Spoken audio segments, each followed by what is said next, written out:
The Wood County Commission proclaimed the month of March to be Developmental Disabilities Awareness Month. Representatives from the Arc of the Mid-Ohio Valley appeared before the commission to present the proclamation. Developmental Disabilities Awareness Month has been recognized annually in March since 1987. The month recognizes the value and dignity of people with developmental disabilities. ARC Chief Operating Manager Doug Hess explained how that message aligns with the ARC's mission of advocating for people with disabilities. It used to be if you had a child with a disability, they would be, oh, we're sorry, Mr. and Mrs. So-and-so, we're going to take that child and stick them in an institution so they can be with their own kind.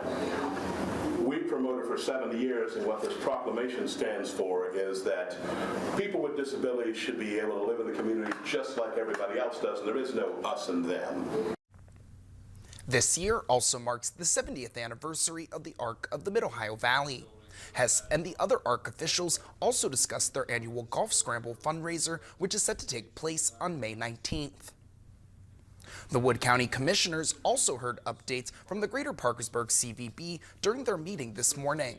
CVB President and CEO Mark Lewis announced the CVB recently received a state award for excellence in tourism development for their purchase and renovation of the Welcome Center in Point Park. Lewis spoke about how that Welcome Center location has improved their ability to direct people to local attractions. Almost everybody that stops in the Welcome Center is coming for the island. They know about the island. That's our main draw. But by being right there, when those people come in, we have the opportunity to tell them about Henderson Hall, about Julianne Square, the Oil and Gas Museum.